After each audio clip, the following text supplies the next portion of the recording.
Hey everyone. Tonight we begin not with bullets, but with bottles. Picture a trench at Verdun mud sucking at boots, the stench of rot in the air, and a soldier lifting his cup. It isn't just wine inside is Vin Mariani, a cocaine-laced tonic praised by popes and presidents, now fueling men trapped in hell.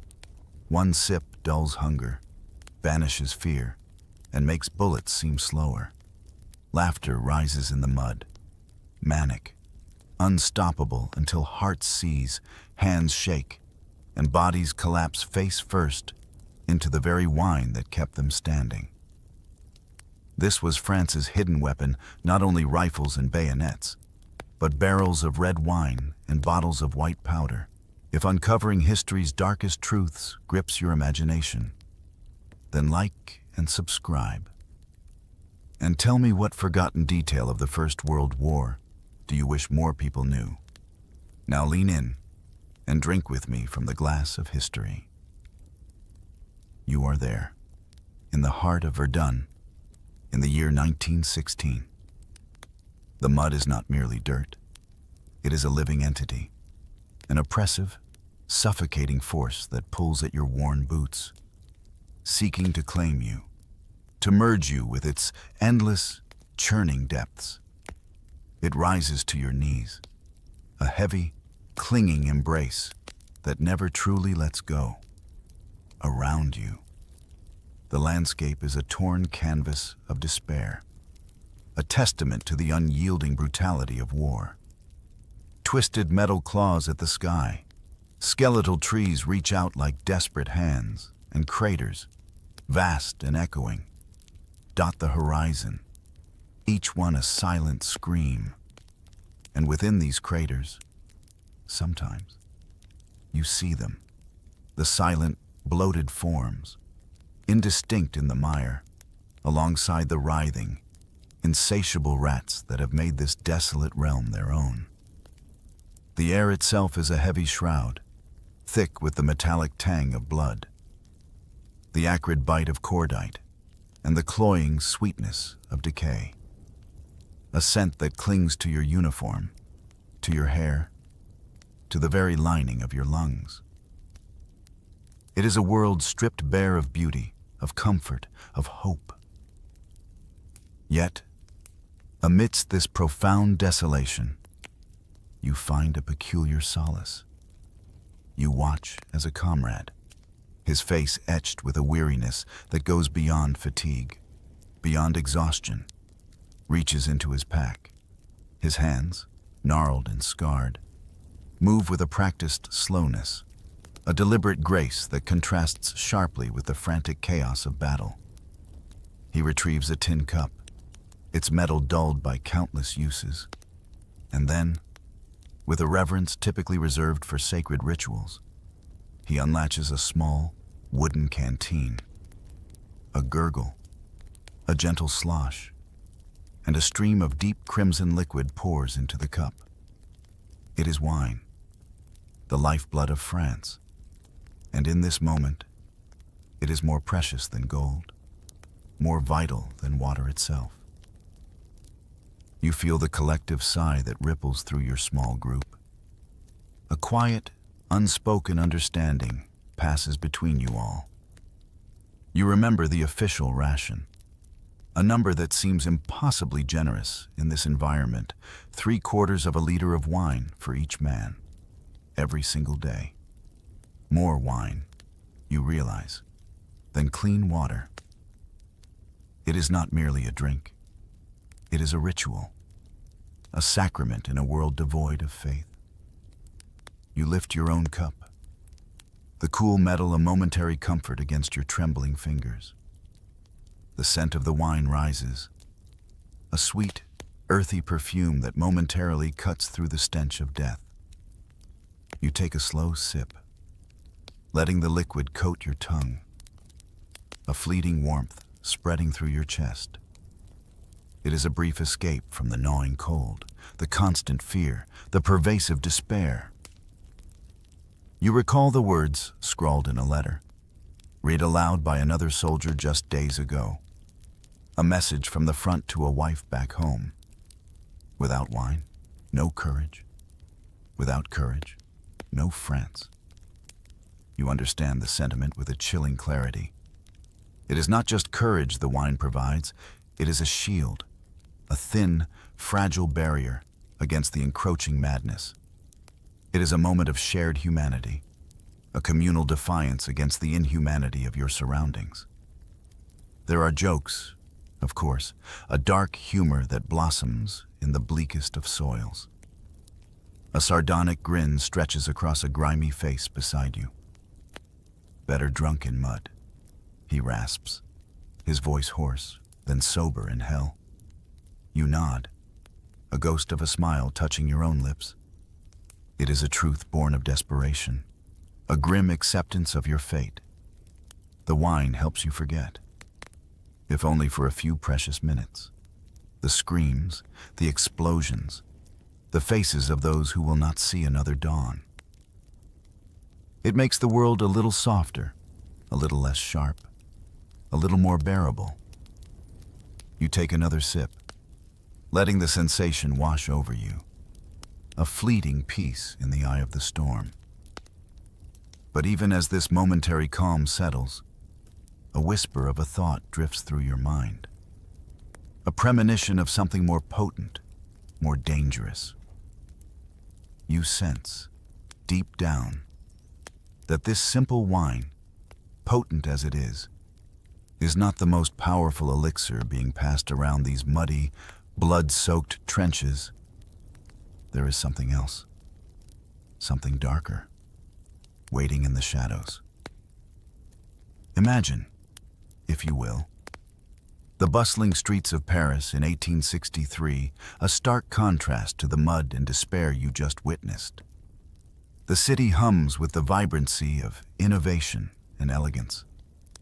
A place where art and science often intertwine in unexpected ways. Here, amidst the sophisticated salons and burgeoning laboratories, lived a man named Angelo Mariani. You picture him perhaps a visionary, perhaps an opportunist, a pharmacist with a keen eye for both botanical wonders and human desires. His ambition was not merely to cure ailments, but to invigorate, to uplift, to imbue ordinary lives with an extraordinary spark.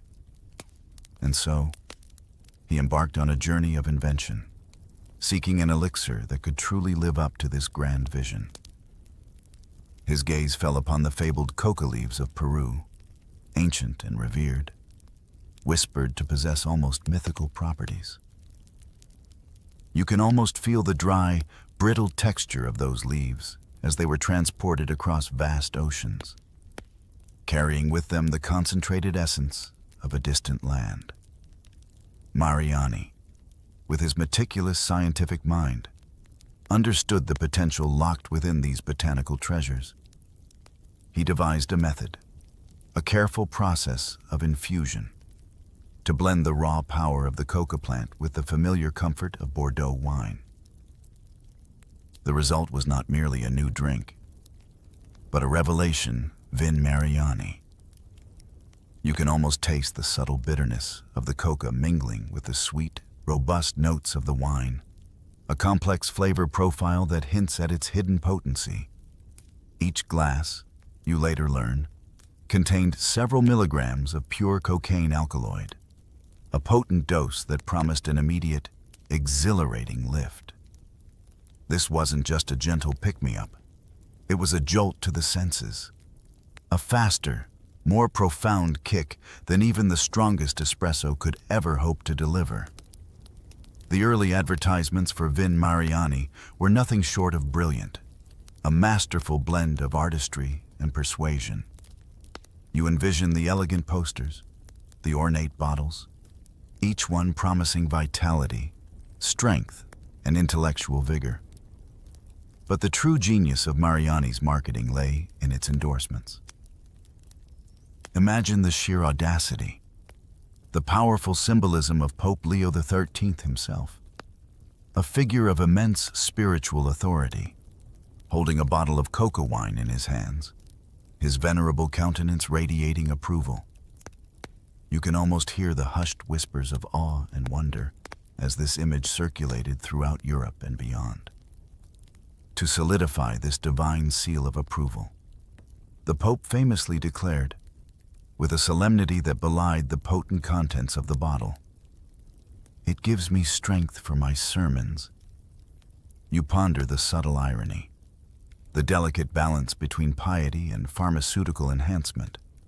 A faint, almost mischievous, thought might cross your mind: God blesses wine, the devil adds coca.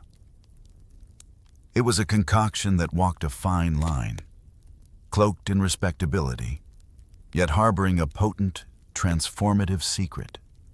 Vin Mariani was not merely for the masses.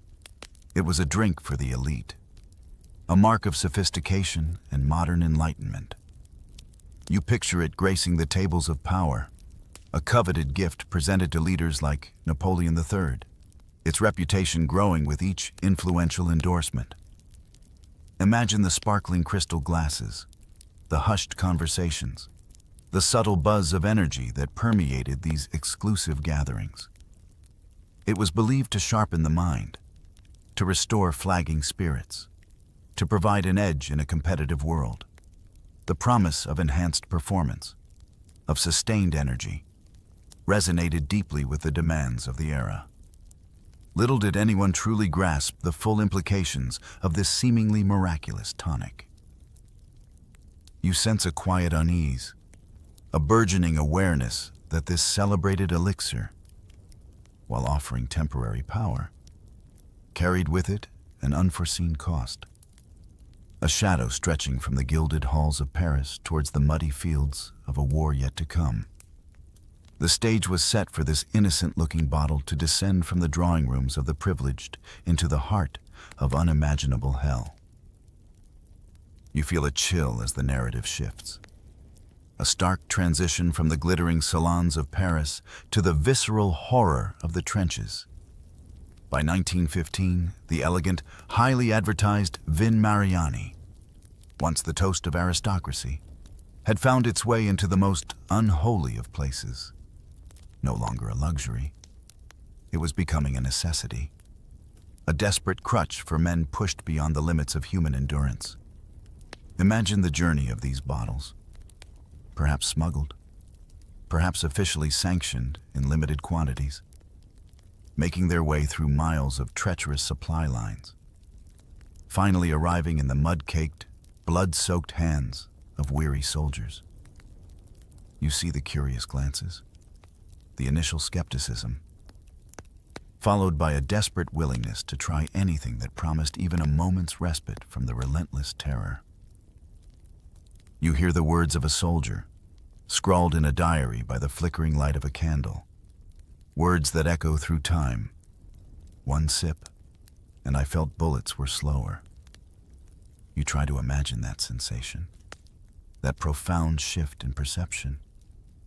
The world, previously a blur of incoming fire and screaming comrades, suddenly seems to decelerate, each bullet a distinct, almost tangible object moving through the air. Fear, that gnawing, paralyzing emotion, simply dissolves, replaced by a strange, almost manic euphoria. You see the transformation in their eyes, previously dull with exhaustion, now wide and unnaturally bright. A grim smile spreads across their faces, a bizarre, unsettling mirth. They are no longer men consumed by terror. They are something else entirely. Picture the scene: a whistle blows, a signal for a charge. Instead of the usual guttural yells of fear and defiance, you hear laughter, high-pitched and unsettling, rising above the din of explosions.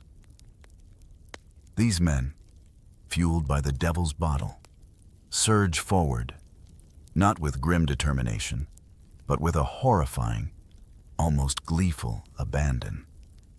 They are laughing zombies, as one horrified observer described them, rushing headlong into the merciless spray of machine gun fire. You see them fall, not with cries of pain, but with the remnants of manic grins on their faces, their bodies twitching in the mud. It's a spectacle of both terrifying bravery and profound tragedy. They feel no pain, no fear, only an unstoppable urge to advance, to push through the impossible. The effects were immediate and devastatingly effective for short bursts of superhuman effort.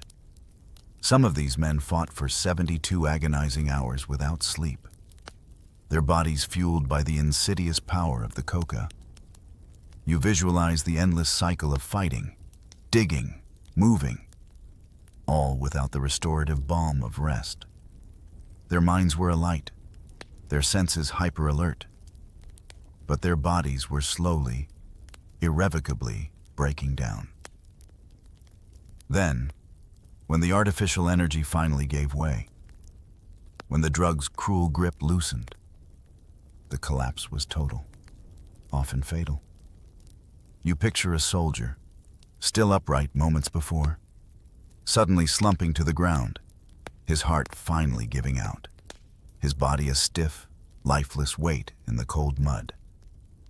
The image is stark, chilling in its detail, a stiff corpse, fingers still clenched around the shattered remnants of a Vin Mariani bottle. A final, poignant testament to the source of his brief, unnatural strength. As one might grimly joke, the French didn't march to war, they danced high into it. You contemplate the terrible cost of such courage. The human body pushed far beyond its natural limits, an unwitting sacrifice to a chemical illusion. You step back into the dimly lit, mud-caked reality of the trench. But now, a new layer of desperation unfolds. The standard wine ration, while a comfort, sometimes wasn't enough to drown out the horrors, to conjure the necessary courage. And the pure coca wine, Vin Mariani, while potent, was also a specific kind of high. What happens, you wonder? When these two desperate measures are combined, you see it unfold before you soldiers. Already teetering on the edge of sanity, begin to mix their daily ration of red wine with the precious, powerful coca wine. It's a dangerous alchemy, a lethal cocktail brewed not in a bar, but in the depths of hell. You imagine the hurried, almost secretive act of pouring, the dark red mingling with the lighter, coca-infused liquid, a forbidden brew concocted in haste and despair. The result, you observe, is terrifyingly potent. The combination seems to amplify every effect, stripping away any lingering vestiges of self-preservation. You see the men's eyes, not just bright, but burning with an almost insane fervor, pupils dilated, reflecting the flickering chaos of the battlefield. They no longer merely laugh, they scream, ecstatic, their voices raw and unhinged, tearing through the din of gunfire. This isn't courage born of conviction. It's a terrifying, drug-induced frenzy. They storm forward, not cautiously, but with an utterly reckless abandon, straight into the waiting bayonets of the German lines. You hear the thud of bodies, the clank of steel, the horrifying screams. But these men seem impervious. An officer's note, scribbled hastily in a grim report, floats into your mind. They felt no pain until they were in pieces. You try to comprehend that chilling statement, the sheer, unimaginable horror of it. To charge, devoid of fear and sensation, only to be torn apart, to have your body dismembered, yet perhaps for a fraction of a second, still register no pain. It's a paradox of brutality, a testament to the drug's ability to turn men into invulnerable, yet ultimately fragile, machines. You witness whole squads, groups of men who moments before shared a meal, A joke, a desperate hope, being wiped out entirely for the capture of a few measly yards of trench. Each advance, each suicidal surge, leaves behind a tableau of mangled flesh and shattered hope. The grim joke among them, bulletproof number, brain dead yes. It's a tragic irony, the quest for invincibility leading only to a more gruesome end. The shocking scene replays in your mind with a haunting clarity, dismembered bodies scattered across the churned earth. Limbs at unnatural angles, faces frozen in expressions of manic ecstasy or sudden, silent surprise. And amidst this carnage, glinting in the pale light of dawn or the harsh glare of an explosion, you see them, the bottles, miraculously intact, lying undisturbed in the blood-soaked mud. A Vin Mariani bottle, perhaps still half full, a testament to the drink that fueled such devastating, suicidal bravery. The contrast is jarring. The pristine bottles amidst the shattered human forms, a silent, chilling monument to the cocktail of death that flowed through the veins of these lost souls. You feel a profound sense of sorrow, witnessing the extreme lengths to which men were driven, and the chemical means by which they found their fleeting, fatal courage. The exhilaration, the manic energy, the terrifying invincibility, it all comes at a steep, unforgiving price. You know, with a chilling certainty that what goes up must come down, and in the unforgiving environment of the trenches, the descent is a harrowing plunge into a private hell. When the coca wine rations inevitably ran low, when the last precious drops were consumed, a different kind of horror began to unfold. You watch as the artificial scaffolding of courage and numbness crumbles, revealing the raw, exposed nerves of men already pushed beyond their breaking point. The body, denied its accustomed stimulant, begins to revolt. You witness the first signs, subtle at first, then rapidly escalating into full-blown torment. A slight tremor in the hands becomes an uncontrollable shaking, a violent shiver that racks the entire body, even in the absence of cold. You see a man, moments ago seemingly stoic, suddenly double over, clutching his stomach, overcome by waves of nausea. Then come the psychological torments, perhaps even more insidious than the physical pain. You observe their eyes, darting, unfocused, tracking unseen specters in the mud. Whispers turn to frantic, paranoid outbursts. The terror that the coca had so effectively suppressed now returns with a vengeance, magnified and distorted, manifesting as vivid, terrifying hallucinations. You try to imagine the sheer terror of seeing grotesque figures emerge from the shadows of the trench, of hearing phantom screams over the distant thud of artillery.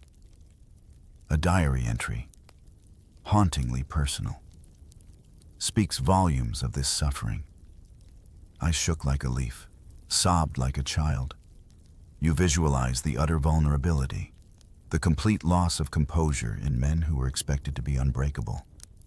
The emotional dam, held back by the drug, bursts, unleashing a torrent of suppressed grief, fear, and exhaustion. These hardened soldiers, who had faced down death with a grin, now lay huddled in the mud, weeping uncontrollably, their bodies racked by seizures, muscles clenching and releasing in spasms beyond their control. The trenches, already a crucible of suffering, become a prison of withdrawal, a place where the chemical dependency extracts its cruelest tribute. In their desperation, some men resort to unthinkable acts, anything to escape the unbearable agony, to flee the front. You hear the sickening crack of a rifle, not aimed at the enemy, but at a soldier's own hand, a self-inflicted wound, a deliberate sacrifice of a limb, a desperate plea for removal from the battlefield, even if it meant court-martial or permanent disability. You understand the profound despair that must drive a man to such an act, weighing the pain of a gunshot against the torment of withdrawal and the perpetual threat of death. But even this desperate measure comes with its own brand of cruelty. Their comrades, perhaps hardened by their own struggles, or unable to comprehend this particular agony, mock them with cruel epithets, "coke cowards." You feel the sting of that judgment, the isolation and shame compounding their suffering. Better one bullet in the hand than 1,000 in the head. A grim joke might be muttered. The shocking image that lingers, however, is one of profound, almost religious, devotion to the absent drug. You see them, twitching and whimpering in the mud, their hands still clutching empty Vin Mariani bottles. These aren't just empty containers. They are holy relics, objects of a forgotten faith, held with a desperate tenderness, as if by clinging to the vessel, they could somehow conjure back the contents. The fleeting comfort, the lost courage. You witness the raw, aching yearning for something that is no longer there. A tangible representation of their addiction and their utter dependence.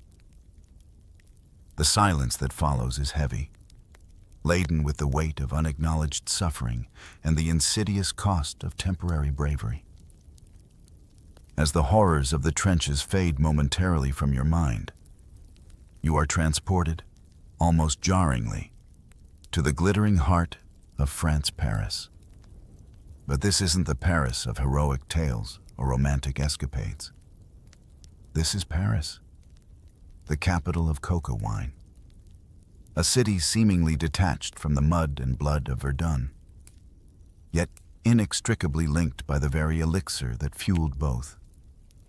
You imagine the elegant boulevards, the grand cafes, the vibrant cultural life, all continuing with a veneer of normalcy, even as the nation bled. The contrast is stark, almost unsettling, a testament to how profoundly integrated Vin Mariani had become into the fabric of French society. You envision the aristocratic women, their gowns rustling, their laughter light and airy, preparing for an evening at the opera, before they settle into their velvet seats, before the first notes of the symphony swell. They pause. A delicate hand reaches for a bottle, perhaps discreetly hidden, perhaps proudly displayed on a gilded tray. They sip their coca wine, not as a desperate measure, but as a sophisticated tonic, a fashionable stimulant to sharpen their wits, to enhance their appreciation of the arts, to add a sparkle to their eyes. You picture their refined gestures, the clinking of delicate glasses, completely unaware, or perhaps willfully ignorant, of the parallel scenes unfolding just a few hundred miles away. The drug that brought manic energy to the battlefield now brought an almost serene alertness to the opera house. Beyond the world of leisure and luxury, you see another, grittier side of Paris, where the demands were equally relentless, if less glamorous. Imagine the vast, noisy factory floors, the rhythmic clang of machinery, the relentless pace of wartime production. Here, too, Vin Mariani found its purpose. You see the weary faces of workers, their bodies aching after 14-hour shifts, their spirits flagging under the ceaseless demands. They, too, reach for the bottle, seeking not euphoria, but endurance. A sip of coca wine, and the fatigue recedes, replaced by a renewed focus, a sustained energy that allows them to push through the grueling hours, to meet the impossible quotas, the rhythmic hum of the machinery, the repetitive nature of their tasks, the subtle buzz of the coca, it all blends into a strange symphony of wartime effort. The bars and cafes of Paris, normally bustling with lively conversation and clinking glasses of traditional wine, now prominently advertise this new, powerful drink. You envision the chalkboards outside, proudly proclaiming Vin Mariani, strength of victory. It was a slogan that cleverly blurred the lines between individual fortitude and national success, implying that the very vitality of France was bound up in this concoction. You might even recall the words of a prominent doctor from that era. Writing with an alarming frankness, coca is in every cafe, every stomach. You ponder the sheer ubiquity of it, the normalization of a powerful stimulant woven into the daily routines of an entire populace. Frontline or backstage, all of France fought on coke. A cynical observer might muse, you feel the weight of this statement, understanding that the drug's influence permeated every layer of society, from the blood-soaked trenches to the glittering stages of Paris. It was a silent, insidious force, a constant companion, shaping the physical and psychological landscape of a nation at war. You realize that while the soldiers endured unimaginable physical suffering, the civilians, too, were unknowingly participating in a vast social experiment, their lives subtly altered by the quiet omnipresence of the devil's bottle. The city hums with its secret, a secret that would only later reveal its true, devastating cost. As you observe the pervasive presence of coca wine in both the trenches and the streets of Paris, you begin to discern a more insidious layer, the power of propaganda. You see how the narrative surrounding this potent tonic was carefully crafted, shaped to serve the needs of a nation at war, to maintain morale, and to project an image of unwavering strength. Imagine the vibrant posters, plastered on every available surface, from city walls to village kiosks. You envision the artwork rosy-cheeked soldiers, their eyes bright with an almost unnatural cheerfulness, their uniforms spotless despite the mud of the front. They are smiling, confidently holding aloft bottles of Vin Mariani, their faces radiating a robust health that defies the brutal reality of their existence. The captions beneath these images are equally uplifting, designed to instill a sense of national pride and confidence. Newspapers, carefully controlled and heavily censored, echoed these sentiments, praising Vin Mariani not merely as a tonic, but as the fuel of victory. You can almost hear the bombastic headlines, the flowery language extolling its virtues, presenting it as an essential component of French resilience and martial prowess. It was a powerful message drink, this. And you too can be strong, courageous, and contribute to the glorious triumph of France. The message was clear, unwavering, and utterly deceptive. But you, with your immersive perspective, can see beyond the glossy surface of these carefully constructed illusions. You witness the stark, brutal contrast between the propaganda and the grim reality unfolding in the trenches and even in the quiet corners of civilian life. The supposed fuel of victory often led not to sustained strength, but to a litany of debilitating side effects. You see the soldiers, not with rosy cheeks, but with hollow eyes, their faces pale and drawn from insomnia, the relentless sleeplessness brought on by the stimulant. You hear the rapid, irregular thump of their hearts, the terrifying palpitations that hint at a body pushed to its absolute limits. And you witness the terrifying mental breakdowns, the fragile mind succumbing to the relentless pressure, exacerbated by the drug's psychological toll. An army doctor, perhaps one of the few voices of caution amidst the clamor of wartime necessity, offered a stark warning, a chilling prophecy, invisible enemy in our bottles. You ponder the weight of those words, recognizing the truth they held. The Germans were a visible enemy, their guns and shells undeniably deadly. But the coca wine, cloaked in patriotic fervor and medical endorsement, was an enemy that worked from within, slowly, insidiously eroding the very foundations of the soldier's health and sanity. German shells kill one, coca kills a platoon. A trench wit might observe. You feel the bitter truth of that observation, the silent mass casualty count attributed to the very substance meant to aid them. The most shocking juxtaposition remains imprinted in your mind, the vibrant, idealized propaganda posters, soldiers beaming with an almost artificial vitality against the harrowing images of twitching corpses lying discarded in shell holes. One promises life and victory, the other delivers death and despair.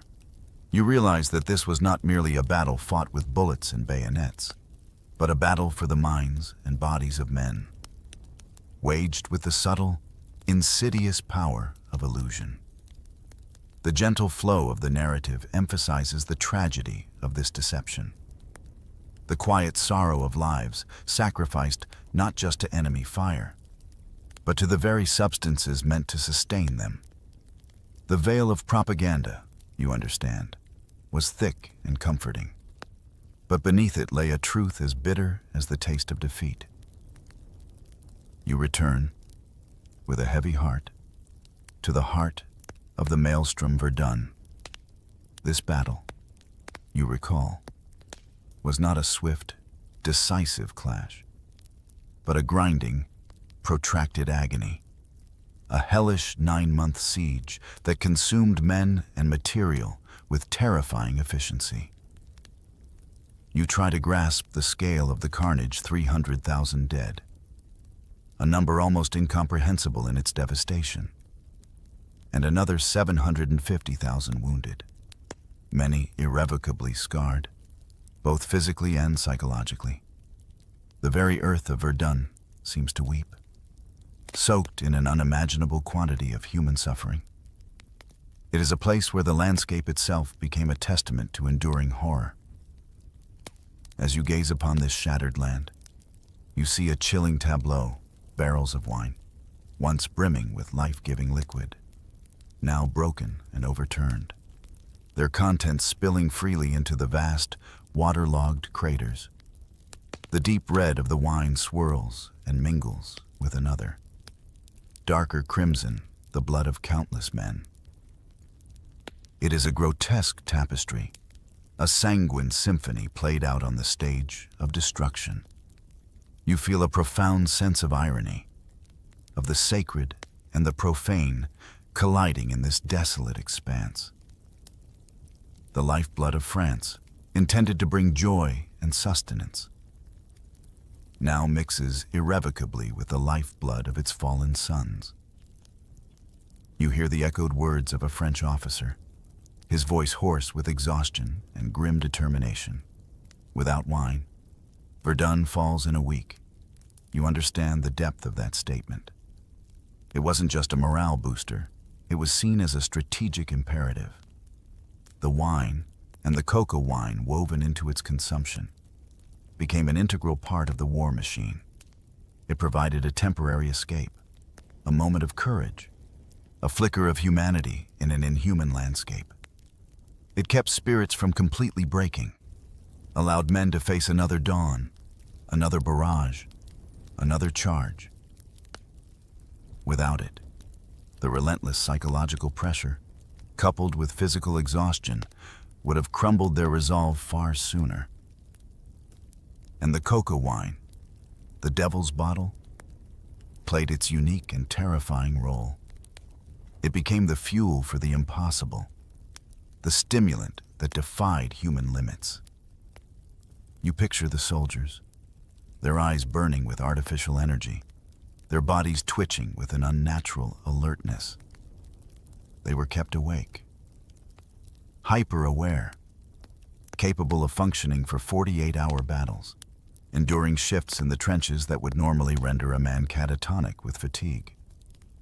This sustained, drug-induced wakefulness allowed them to man their posts, to fight, to endure, long after their bodies and minds screamed for rest. It was a brutal efficiency, achieved at an astronomical human cost. Verdun wasn't just soaked in blood, it was marinated in wine. The grim humor suggests. You feel the visceral truth of that image. The ground literally saturated with the two liquids, inextricably linked in the narrative of this devastating battle. The shocking statistic solidifies this image in your mind. 100 million liters of wine poured into Verdun. You try to visualize such an immense quantity, a river of wine flowing through the battleground, rivaling, in sheer volume, the blood spilled by a generation of men.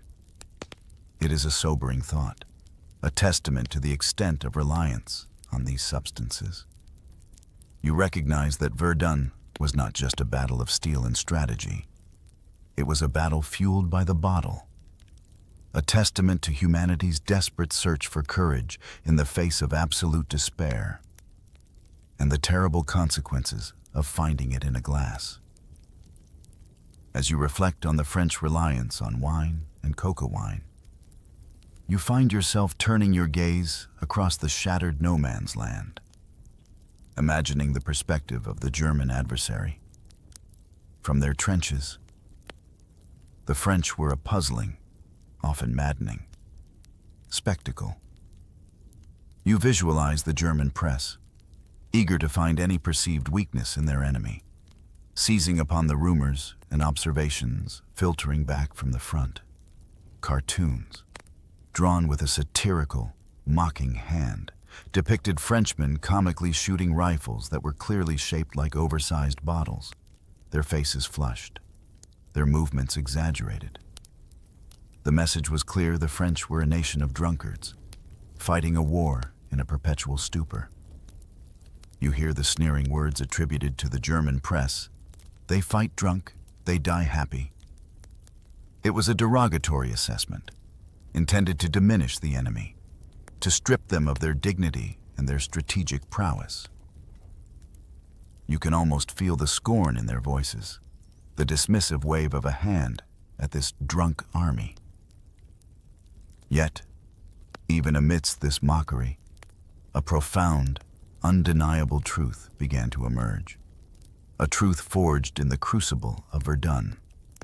Despite the taunts, despite the perceived weakness of their intoxication, the French held the line. They fought with a tenacity that defied rational explanation, often outlasting the sober resolve of their German counterparts. Verdun became the crucible where this paradox was proven. You witness the sheer, unyielding endurance of the French soldiers, fueled by their daily wine rations and the occasional, potent boost of coca wine. They may have been drunk and high, but they did not break. They clung to their positions, reclaiming ground with desperate, often suicidal, charges. You see the grudging respect that slowly begins to replace the initial disdain. An astonished German officer, observing the seemingly impossible resilience of the French, is said to have confessed, "We envy their madness." You ponder the weight of such an admission, the raw honesty of acknowledging a formidable, almost supernatural, resolve in an enemy. It was a madness that allowed them to endure, to suffer, to fight on when all logical hope should have vanished. The French dark humor, born of desperation, echoed now with a layer of defiant truth. Even when viewed through the eyes of the enemy, better drunk than sober in hell. You recognize that for the French soldiers. This wasn't merely a preference, it was a survival mechanism. a psychological and physiological necessity. The wine and coca wine provided a veil, however thin, against the unremitting terror and pain. It allowed them to perform acts of courage that would have been unthinkable in a state of sober clarity. The most shocking image you carry from this German perspective is the sight of those coked-up Frenchmen, grinning wildly, almost maniacally, as the German forces, exhausted and battered, were forced to retreat from yet another fierce engagement. You see the contrast, the retreating German soldiers, their faces grim and defeated, looking back at the unhinged, unnaturally cheerful faces of their adversaries. It was a sight that must have been both terrifying and deeply unsettling for the Germans, challenging their understanding of how war was fought and won. They had faced a foe that seemed impervious to fear, driven by an almost supernatural force.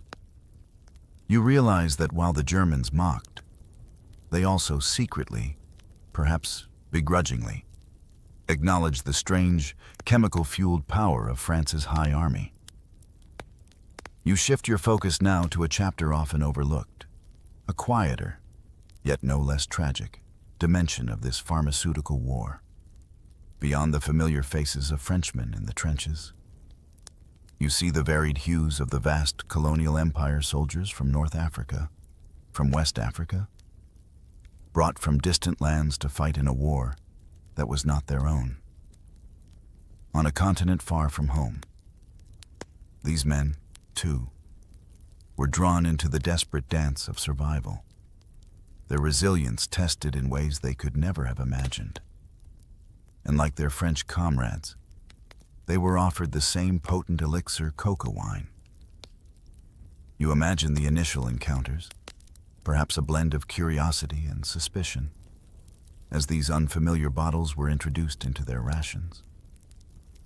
For many, it would have been their first taste of such a powerful stimulant. An officer's diary, perhaps scribbled with a troubled hand, offers a chillingly concise summary of their fate. They became lions, then corpses. You feel the profound weight of that statement, encapsulating an entire tragic arc in just a few words. The drug, for a time, transformed them. It unleashed a primal ferocity, a courage that matched the ferocity of the battlefield. You see them, charging with unparalleled bravery, their senses heightened, their fear dissolved, becoming the lions their officers expected them to be. But the brutal reality of their existence, coupled with the unforgiving power of the drug, meant this transformation was fleeting and ultimately fatal. Many of these colonial soldiers, often less accustomed to the harsh European climate, less adequately clothed, and perhaps more vulnerable to the physiological effects of the drug, succumbed not just to enemy fire, but to something far more insidious. You visualize them, shivering uncontrollably in the biting cold of the European winter, their bodies already weakened by privation, suddenly overwhelmed by the intense effects of an overdose. Their hearts, pushed to their limits by the stimulant, simply gave out. You picture their final moments, alone in the vast, indifferent landscape, far from the warmth and familiarity of their homelands. The dark humor, in this context, takes on an even more bitter, cynical edge. Colonial lives were cheap, cheaper than wine. You feel the sharp sting of that observation, recognizing the inherent inequality, the callous disregard for their lives. These men were often seen as expendable, their suffering less significant, their deaths just a statistic in the grand tapestry of colonial conquest. Their sacrifice, fueled by a chemical courage, was too often met with indifference. The shocking image that remains, a silent testament to this forgotten tragedy. is that of an African soldier's corpse. You see him, lying slumped in the mud, his eyes rolled back, fixed on an unseen horror or an artificial heaven. And in his hand, still clutched with a desperate grip, is an empty bottle of Vin Mariani. It is a powerful, poignant symbol of a life consumed, not just by war, but by the very substance meant to empower him. You contemplate the untold stories, the unrecorded deaths, the countless colonial lives sacrificed to the pursuit of victory, their courage bought with a bottle, their memories often erased from the official narratives of the war. As you move away from this scene of profound injustice, you sense a change, a new act unfolding, not on the battlefield, but in the shimmering, deceptive glamour of Paris. The city, you realize, is about to become a different kind of carnival, one still fueled by coca, but draped in the silk and shadows of illicit pleasure. The scene shifts once more, pulling you away from the desolation of the trenches and the silent sacrifices of colonial troops, back to the pulsating heart of Paris. But this is not the elegant, daytime Paris of aristocracy and propaganda. This is Paris at night, a city that, beneath its veneer of wartime austerity, throbbed with a raw, desperate energy. You envision the shadowy streets, the dim glow of gas lamps, the muffled sounds of jazz spilling from hidden doorways. This was a city that offered a potent cocktail of pleasure and oblivion, all readily available for those with the means, and a profound need to forget. And at the heart of this frantic nightlife, once again, was coca wine. You imagine the bars, crowded and smoky, filled with the cacophony of voices, the clinking of glasses, the jazz clubs, alive with the sultry rhythm of forbidden music, where inhibitions were shed with each soulful note, and the brothels, discreetly tucked away in narrow alleyways, their red-lit windows promising a temporary escape from the horrors of reality.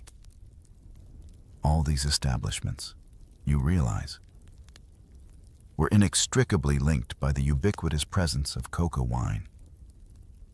It was the lubricant for pleasure, the catalyst for forgetting, the fuel for a frenzied carnival of distraction.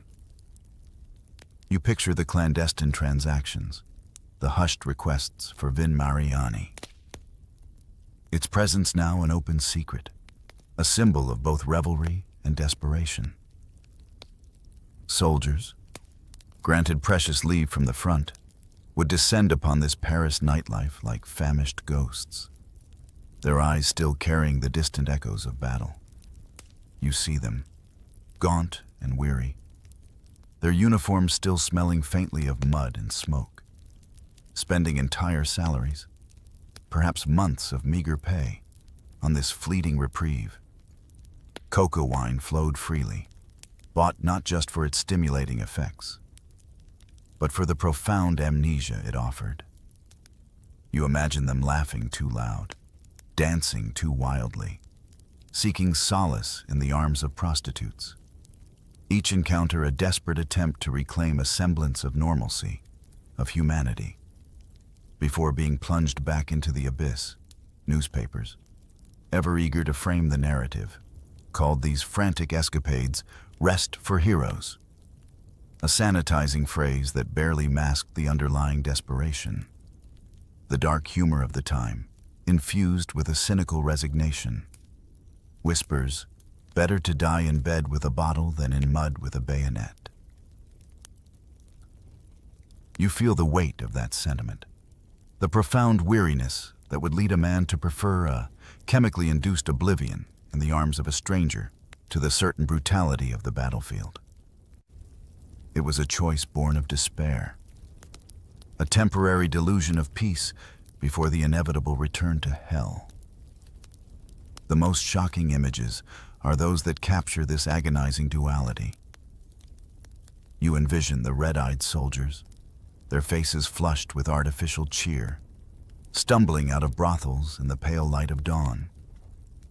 They smell not just of cheap perfume and stale tobacco, but, as one prostitute's note chillingly describes, they smelled of blood, sweat, and coca.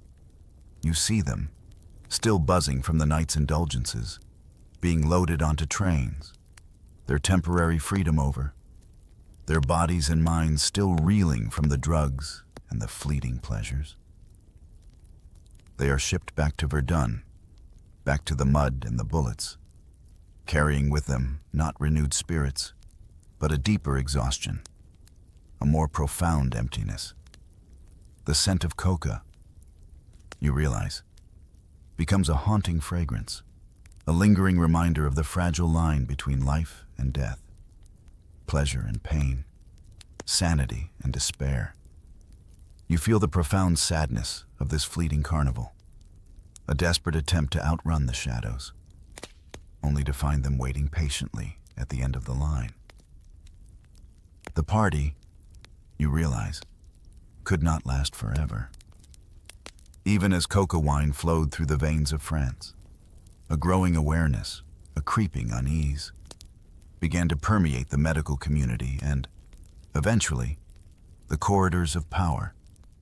The insidious nature of the drug, its addictive grip, could no longer be ignored or rationalized away by patriotic fervor.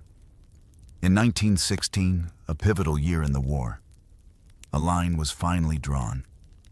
Cocaine, the active ingredient in Vin Mariani, was officially classified as a banned substance. You sense the gravity of this decision, understanding its far-reaching implications, particularly for those whose bodies had become utterly dependent on its deceptive strength. The impact was immediate and devastating, especially in the trenches. Imagine the sudden, brutal cessation of supply. The devil's bottle, once a source of courage, now became an object of torment by its very absence. You witness the agonizing aftermath. Addicted soldiers, their bodies accustomed to the daily dose, now plunged into the hellish depths of withdrawal. Even as enemy shells screamed overhead, they shook uncontrollably, their limbs racked by tremors, their bodies convulsing in the mud. They screamed, not from enemy fire, but from the unbearable agony of their own biology, their minds tormented by terrifying hallucinations. The familiar sounds of battle were now joined by the harrowing cries of men fighting an invisible enemy within themselves. You recall the dark humor that, even in this bleak moment, finds a way to surface. Albeit with a cutting cynicism, France didn't ban coca to save lives. They banned it to save wine sales. You ponder the bitter truth within that jest, recognizing the economic and cultural significance of traditional wine in France, perhaps outweighing the concerns over a foreign-derived stimulant. Regardless of the motivation, the ban's consequences were profoundly human. You witness the ultimate act of desperation some men, in the throes of their withdrawal fits, unable to function, unable to endure, deserted their positions. They abandoned their comrades, their duty, driven by a torment so profound it eclipsed all other considerations. The official records, attempting to categorize and contain this uncomfortable truth, labeled these cases with clinical detachment cocaine psychosis. You hear the cold, impersonal terminology, which perhaps sought to pathologize the individual rather than acknowledge the systemic role the drug played. It was a convenient way to explain away the symptoms without confronting the uncomfortable truth of what the army itself had, implicitly or explicitly, allowed to happen. You realize that the ban, while necessary, inflicted a new kind of cruelty on men who had already given everything. It stripped them of their chemical shield, exposing them to the raw, unvarnished horror of war, now compounded by the agonizing torment of addiction. The quiet suffering of these men, their private battles fought in the mud, becomes a poignant testament to the human cost of a war fueled by artificial courage. The veil, you understand, had been lifted, revealing a truth that would forever haunt those who bore its scars. The war, you realize, eventually ended. The guns fell silent. The mud slowly began to dry, and the world breathed a collective sigh of relief. But for many, the war never truly ended.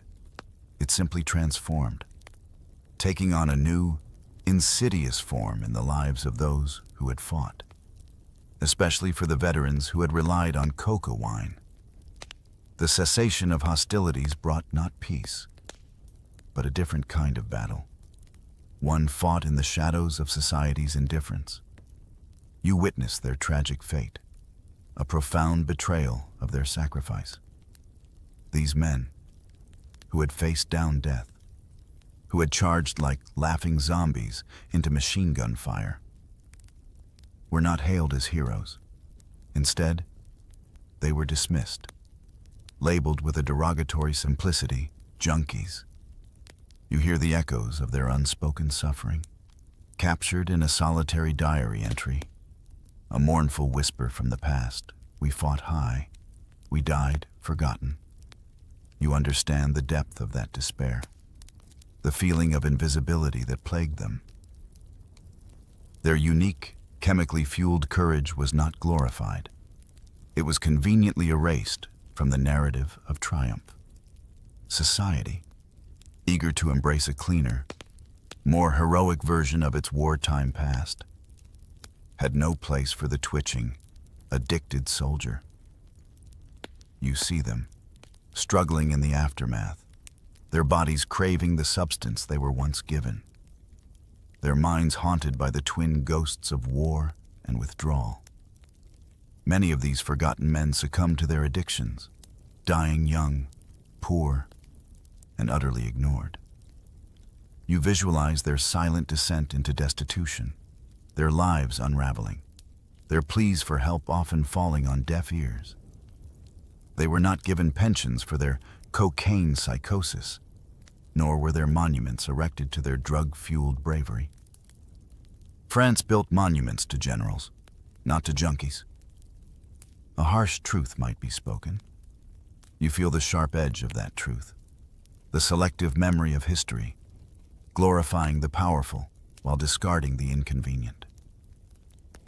The most shocking image, a poignant symbol of this collective amnesia, is that of a veteran begging in the bustling streets of post-war Paris. He is gaunt, his clothes threadbare, his eyes vacant, reflecting a lifetime of unseen horrors.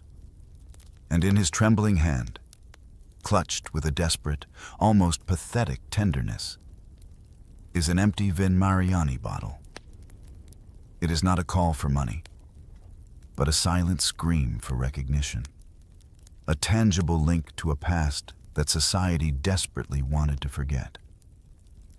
You see him amidst the vibrant life of the city, a ghostly figure, a living testament to the human cost of a war fought not just with steel, but with chemical crutches. You recognize the profound tragedy of these forgotten coca casualties. They were used, their bodies and minds exploited for the war effort, and then cast aside when their utility had expired. Their invisible wounds, their chemical dependencies, were deemed inconvenient truths, blemishes on the triumphant narrative of victory. As you reflect on their fate, you sense another deliberate act of historical revisionism beginning to take shape, one that would cement the glory of one liquid while utterly obliterating the memory of another. The silence surrounding their stories is deafening, a testament to the enduring power of denial. as the memories of the forgotten coca casualties begin to fade into the dim corners of history. You witness a deliberate and powerful act of historical reshaping. France, a nation deeply intertwined with its winemaking heritage, began to craft a narrative that would endure for generations. Wine, the venerable, traditional drink, was elevated to an almost mythical status, becoming not just a beverage, but a symbol of national identity, a testament to French resilience and spirit. You observe this careful cultivation of memory, understanding it as a collective balm for the wounds of war, a way to forge a glorious past from the ashes of devastation. You see the widespread manifestation of this narrative statues erected in town squares, depicting heroic soldiers, their faces etched with noble determination, invariably holding a cup or flask of wine. Propaganda posters, now celebratory rather than persuasive, continued to adorn public spaces, portraying wine as the lifeblood of the nation, the very essence of French courage. The slogan, resonating with patriotic fervor, became ingrained in the national consciousness: wine won the war. You hear it whispered in cafes, declared in speeches, taught in schools. It was a comforting, digestible truth, one that allowed a nation to celebrate its victory without grappling with the uncomfortable realities of drug-fueled warfare. In this carefully constructed narrative, coca wine was simply erased. Its very existence, its profound impact on the trenches, its lingering scars on a generation of veterans, all quietly expunged from the official record. You realize that history, in this instance, became a carefully curated museum, displaying only what served the purpose of national pride. Wine was glorified, its role magnified, becoming the sole liquid hero of the Great War. The truth, however, was far more complex, far darker. A bitter trench saying might resurface: history is written by the drunk, not the high. You feel the sharp sting of that observation, recognizing the inherent bias in how narratives are shaped, how inconvenient truths are discarded. You visit, in your mind's eye, the museums, carefully preserved institutions dedicated to chronicling the war. You see the gleaming display cases, filled with artifacts, rusted helmets, trench tools, uniforms, and proudly, elegantly, rows of antique wine flasks. These flasks, polished and gleaming, are presented as sacred relics, symbols of the soldier's solace and courage. But you notice the striking absence: there are no Vin Mariani bottles, no trace of the powerful coca wine that often filled those very same cups. It is a conspicuous omission, a silent erasure that speaks volumes. The shocking reality, the hidden vintage truth, is that in many, many instances, those very cups, those revered flasks, often contained not just simple red wine, but the potent, cocaine-laced Vin Mariani. You feel a chill as you contemplate this duality, the stark contrast between the public myth and the private reality. The image of a soldier lifting his cup, once a symbol of stoic endurance, now carries a hidden layer of meaning, a secret known only to history's most immersive observers. You recognize that the story of wine during World War I is deeply entwined with the story of a powerful drug, a truth that, for decades, remained carefully bottled and sealed away, a testament to the enduring power of national myth-making. As you contemplate the French experience with coca wine, a broader, more profound realization begins to unfold. The First World War, with its hidden chemical dependencies, was not an isolated incident. It was a precursor, a chilling prelude to the future of warfare, where pharmaceuticals would increasingly become strategic assets, shaping the capabilities and endurance of armies. You draw a parallel, a stark comparison between the two global conflicts. If World War I saw France unknowingly fight on coca, then World War II would reveal Germany openly and systematically fighting on meth, specifically Pervitin. You picture the Blitzkrieg, the lightning-fast invasions, the seemingly unstoppable advance of the Wehrmacht across Europe. But you now see it through a new lens, understanding the hidden engine behind this relentless momentum. Pervitin, a methamphetamine, became the drug of choice for the German soldiers. You imagine the small, white pills, discreetly distributed, promising to banish fatigue, sharpen focus, and instill a ruthless aggression.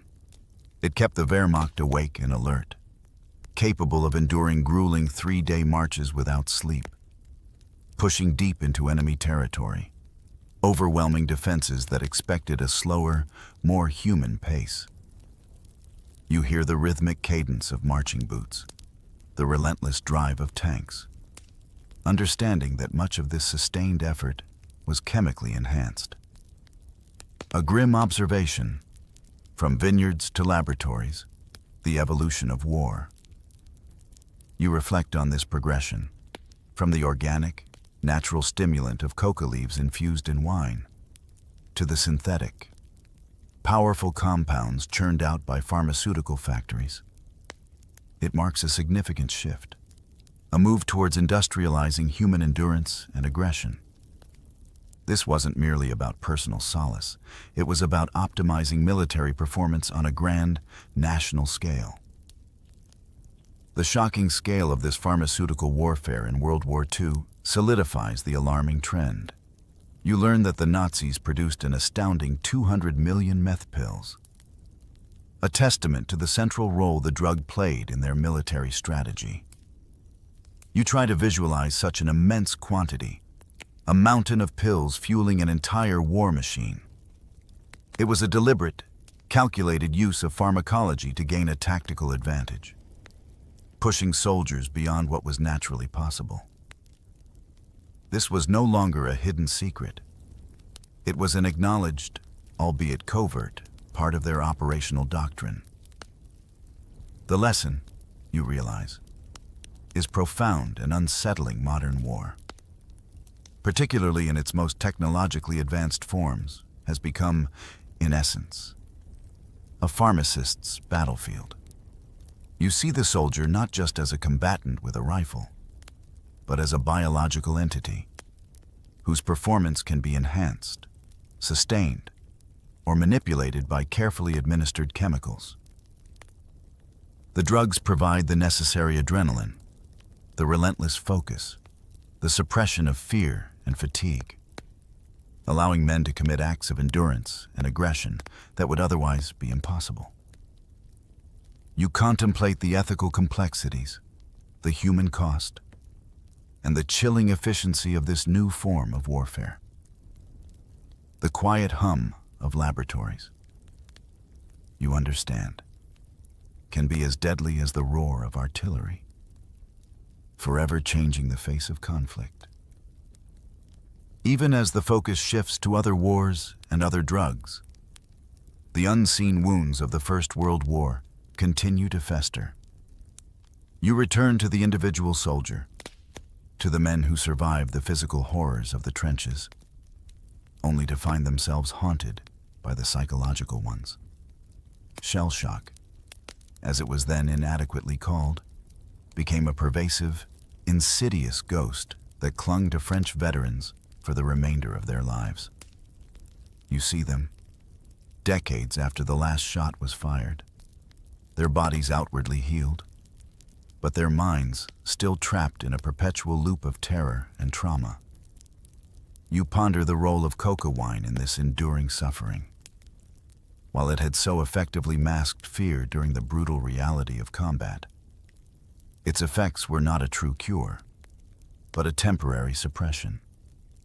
And like any powerful suppression, when it lifted, the underlying emotions returned with a vengeance. often amplified and distorted.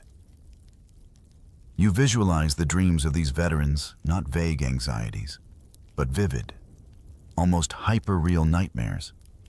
The corpses, the gas, the blood, the screams, all replayed with terrifying clarity. As if in HD, the drug, by sharpening their senses and pushing them to extreme states of awareness during the war, had perhaps, paradoxically, also imprinted those traumatic memories with an unbearable intensity. A diary entry from a post-war veteran, scrawled in the lonely hours of the night, offers a poignant glimpse into this internal struggle. Better high than haunted. But both kill you anyway.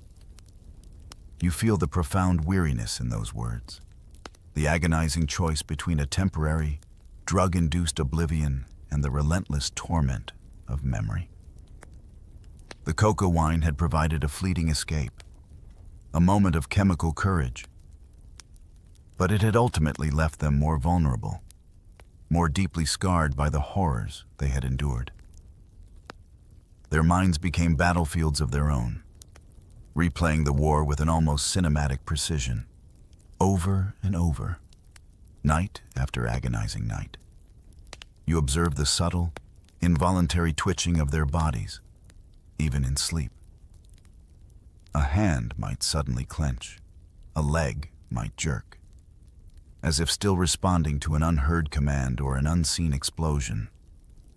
And sometimes, you notice, a glass or an empty bottle, perhaps of wine, perhaps of something stronger, slips from their grasp, crashing quietly to the floor as they are seized by a night terror. It is a silent testament to the lingering shadow of addiction and trauma. Coca upgraded nightmares to cinema quality. A dark joke might sum it up. You recognize the heartbreaking truth that the very substance that granted them artificial courage in battle condemned them to an unending replay of those horrors in their minds. You feel a profound sense of empathy for these men, trapped in a cycle of memory and chemical dependency, their valiant service overshadowed by a legacy of unseen wounds, their suffering, largely unacknowledged and untreated, continued long after the parades ended and the monuments were built. The quiet, soothing tone of the narrative now carries a deeper weight, reflecting the persistent sorrow and the enduring echoes of a war that refused to release its hold on the human spirit. The ghosts, you realize, never truly left.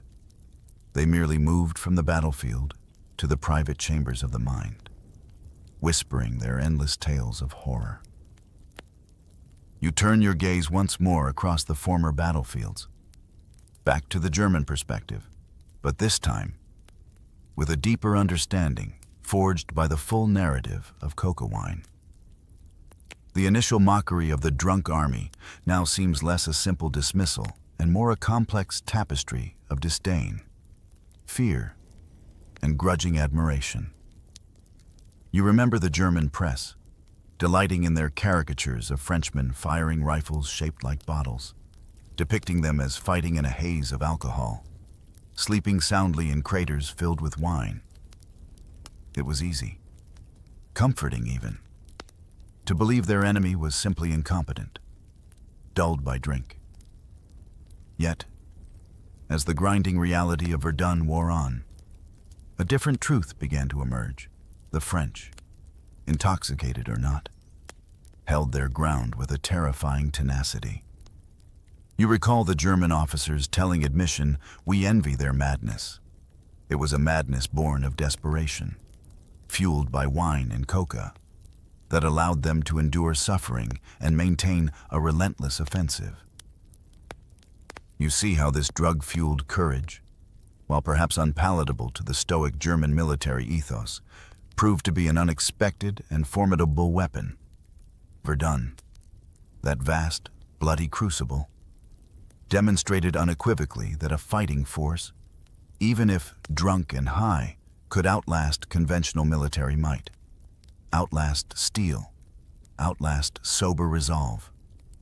From the German side, the bitter philosophical truth emerged: better coke than cowardice.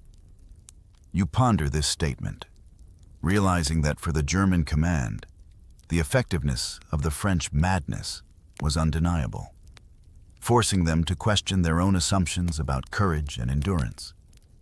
They faced an enemy who, under the influence of these substances, seemed to transcend human limitations, becoming impervious to fear and pain, even if only temporarily.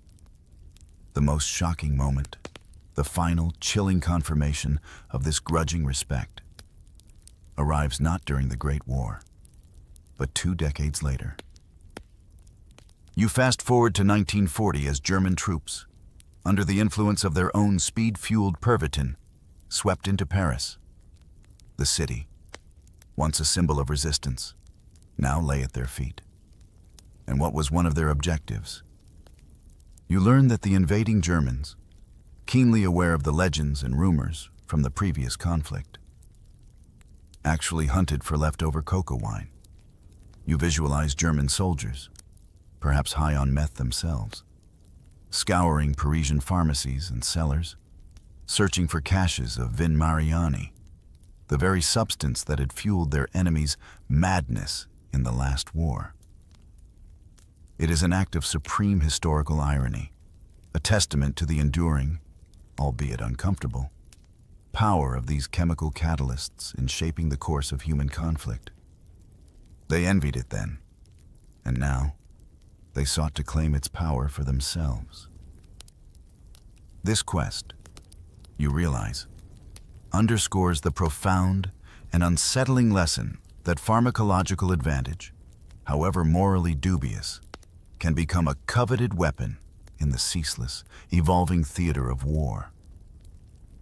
You step back from the battlefields and the strategic implications, returning to a quieter, yet deeply unsettling aspect of cocoa wine's history, its pervasive presence in civilian life, even in the most innocent of settings. Vin Mariani wasn't just a secret weapon for soldiers or a trendy stimulant for Parisian elites. It was, for a period, woven into the very fabric of everyday French households.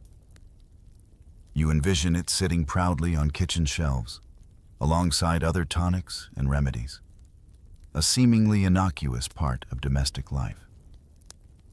You discover the shocking truth that it was widely prescribed, not just to adults, but to women, and even to children.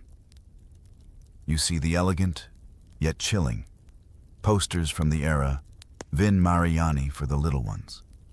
You try to reconcile this image, a child, perhaps a cherubic infant, depicted with rosy cheeks, associated with a cocaine-laced tonic. It is a stark reminder of a different era, a time when the understanding of pharmacology and addiction was nascent, shrouded in ignorance and aggressive marketing.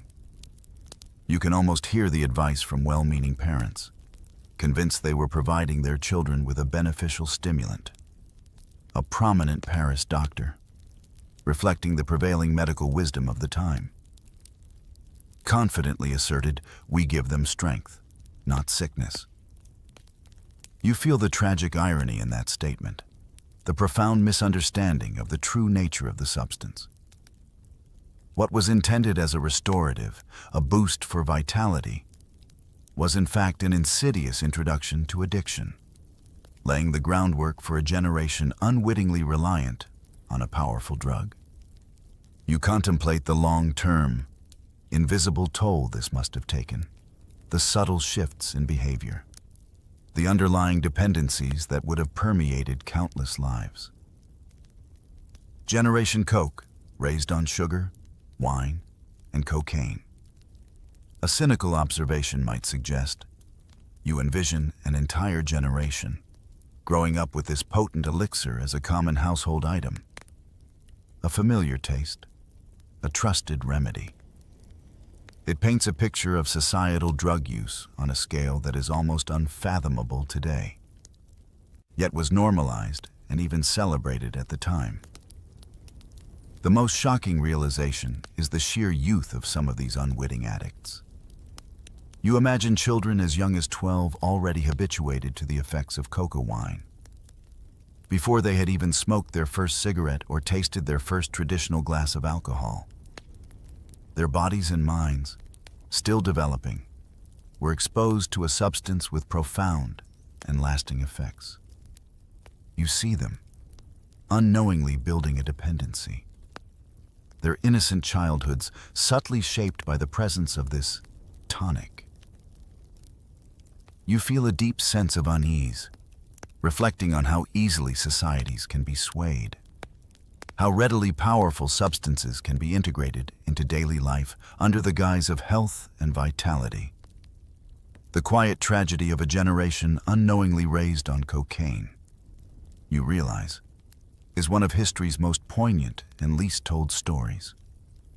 A hidden legacy flowing through the veins of countless French homes. You are drawn back one last time to the cold, unforgiving reality of the trenches, to a scene that epitomizes the ultimate cost of chemical courage. It is the eve of an assault, one of those dreaded, desperate pushes that often ended in annihilation. The air is thick with tension, a heavy shroud of unspoken fear and grim anticipation. The usual sounds of the front, the distant rumble of artillery, the intermittent crack of sniper fire seem muted, swallowed by the profound silence of impending doom. In the shell holes, these grotesque craters carved by explosives, you see the soldiers gathering. There is no bravado, no false cheer, just a profound, shared sense of impending fate. And in this moment of ultimate truth, they turn to their familiar, potent solace. They raise their cups, not just with ordinary wine, but with the potent, cocaine-laced Vin Mariani. You hear the clink of tin against tin, a quiet, almost sacred sound in the vast emptiness. This is their last toast, not to victory, but to something far more fundamental. A soldier's diary, discovered much later, offers a chilling glimpse into this ritual. We toasted death with coca. You feel the profound weight of those words, the stark acceptance of their fate, their final act of defiance against the inevitable. You see their eyes, burning red, not from wine alone, but from the artificial intensity of the coca. Their laughter, once a manic escape, now sounds insane, hollow, echoing eerily in the shell hole. It is a sound devoid of joy, a desperate release of tension, a final, unhinged hurrah before stepping into the abyss. They are men preparing to meet their end, and they are doing so with a chemical embrace, pushing fear and pain away for one last, fleeting moment. The command comes, a whistle blast cutting through the pre-dawn quiet, shattering the fragile calm. They surge forward, their bodies fueled, their minds numb, their laughter ringing out, carrying them towards their destiny. The sounds of battle quickly engulf them. The roar of machine guns, the explosion of grenades, the screams that are soon silenced. You wait, with a heavy heart, knowing the outcome. And as the dawn breaks, casting a pale, indifferent light over the ravaged landscape, you find your worst fears confirmed. None of the platoon returned alive. Their courage, chemically induced, had allowed them to face death head-on, but it could not alter the finality of their fate. The grim humor of the time might offer this poignant epitaph. They didn't march to victory, they stumbled to overdose. You see the profound truth in that statement. The ultimate sacrifice compounded by the insidious power of the drug. The most shocking image, etched into your mind, is that of the shell hole itself. It is now filled, not just with bodies, mangled and silent, but with the shattered remnants of coca bottles. The glass shards sparkle amidst the blood and mud, a final, horrifying testament to the last toast, the last desperate attempt to find courage in a bottle, before eternity claimed them all. This scene, you realize, is a haunting symbol of the profound human cost, the silent suffering, and the chemically fueled tragedy that unfolded in the forgotten corners of the Great War. As the echoes of the last toast fade, and the shattered bottles lie silent in the shell hole, you are left with a profound and unsettling understanding of the First World War. It was not merely a conflict of guns, steel, and blood, as history often depicts it. It was, in its deepest, most hidden layers, a war fought as much with alcohol and cocaine as with bullets and bayonets. You grasp the dual nature of these substances. Wine, a cultural staple, kept spirits alive, offering a momentary comfort, a fleeting connection to home in an alien hell. Coca wine, the more insidious elixir, erased fear, granting an artificial, often manic courage that allowed men to endure unimaginable horrors and perform superhuman feats of endurance. You reflect on the immense human cost of this chemically fueled bravery. It forged a generation of addicts, their bodies and minds irrevocably altered by the very substances meant to sustain them. It left behind a pervasive legacy of PTSD, the shell shock that continued to haunt veterans long after the fighting ended, their nightmares amplified by the very drugs that had suppressed their fear. And it created a population of forgotten men, discarded by a society eager to move past the uncomfortable truths of its wartime experience. Their struggles often dismissed, their sacrifices unacknowledged. The dark humor, so prevalent throughout this journey, returns one last time, cutting through the solemnity with a bitter, profound truth. France didn't just bleed red, it bled red wine and white powder. You feel the visceral accuracy of that statement, the deep, intertwining currents of blood, alcohol, and drug addiction that flowed through the veins of a nation at war. It paints a more complex, more tragic portrait of a conflict we thought we knew. The most shocking revelation, the overarching truth that now settles upon you, is that World War I was, in essence, the first global drug binge. It was a massive, unprecedented experiment in pharmacological warfare, both accidental and deliberate, whose full implications are only now, through the lens of history, becoming truly clear. It reshaped not just battlefields, but individual lives, collective memories, and the very future of how wars would be fought. And so, as you contemplate this unveiled truth, a final, thought-provoking question lingers in the air, a whisper that invites further reflection. If France fought on coca, Germany on meth, and America on morphine, then were the world wars anything more than a giant drug party, a chemically altered dance with death on an unprecedented global scale.